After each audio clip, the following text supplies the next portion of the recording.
वंश न्यूज, दलित पीड़ित व शोषित जनतेचा खनखनीत आवाज। वीडियो में पेश किए गए विचार, इसमें शामिल लोगों की निजी राय है। हमारा चैनल इन विचारों का खंडन या समर्थन नहीं करता है, इसके लिए हमारा चैनल जिम्मेदार नहीं है।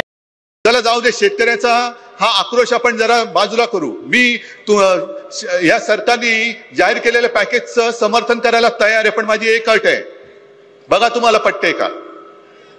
कारण जीवन उद्ध्वस्त झालंय, जमीन खरडून गेले, रबी पीक घेणार कसं आता तुम्ही? 50,000 रुपये आम्ही का मागतो आहोत त्याचं कारण तुम्ही जाऊन बघा जमिनीची काय हालत झालेली आहे।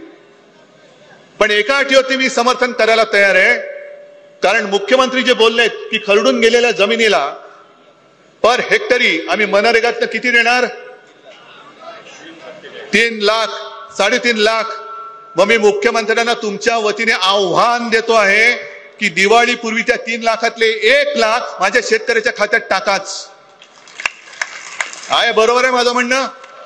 बाकीचं नंतर बघू, बाकीसाठी आपण चाबूक दिलाय तो मी घेऊन फिरेनच। पण जर तुमच्यामध्ये एवढी तुमची नियत, मी मुख्यमंत्री असताना माझी नियत काढत होता, आता मी तुमची नियत काढतो, पण मी राजकारण नाही करत।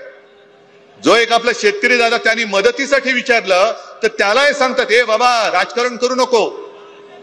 मग तुम्हाला राजकारण करण्यासाठी शेतकऱ्याची मतं पाहिजेत। शेतकऱ्यांच्या मतावरती तुम्ही सरकार आणता, शेतकऱ्याच्या मतावरती तुम्ही राजकारण करता, आणि शेतकऱ्याने न्याय हक्क मागितला तर तुम्ही म्हणायचं राजकारण नाही करायचं। हे कुठलं सरकार आहे?